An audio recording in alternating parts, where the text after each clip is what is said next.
he can tell by their scent. And oh my, the girl is going to be a striking calico. He can already see the faint patterns on her tender skin. Dulcie has cleaned them up. She lies resting. The tiny ones squirm close to her, pressing at her, nursing hungrily against her striped belly. Dr. John Ferretti, kneeling over the box, looks up and nods. "Come, Joe. Come down and see your babies."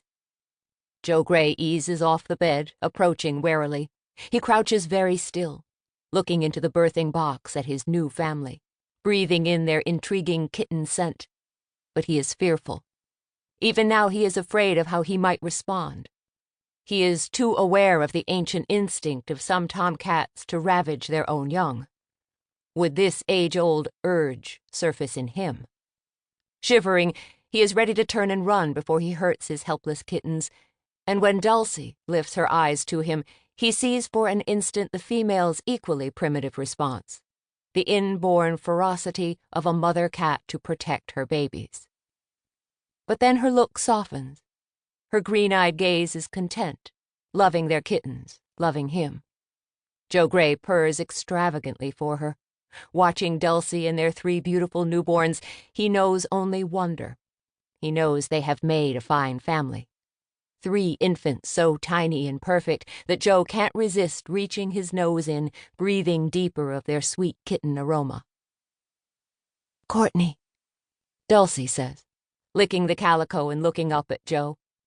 "You can hardly see her markings, but she will grow into them." She licks the boys. "What kind of lives will these 3 make? Our 3 tiny mites."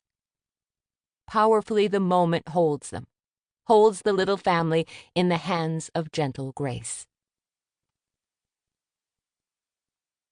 1. Those first weeks were idyllic. Dulcie caring for the kittens, washing and nursing them. Joe Gray with them more often than not, galloping over the rooftops between his house and Dulcie's. If he swung by Melina Point PD for a moment to read police reports as he lay casually on the chief's desk, if he worried about the car theft ring that was working closer and closer down the coast toward Melina Point, already the cops had readied extra forces, if Joe knew in his wily cat soul that it wouldn't be long before the thieves hit their village, he kept his concerns to himself. Dulcie didn't need to fret over a possible new crime wave. All she and the kittens needed was their cozy, safe home, quiet and secure. Wilma kept the TV and radio off, and the newspaper out of sight. Nothing of the outer world intruded to disturb the little family's tranquility.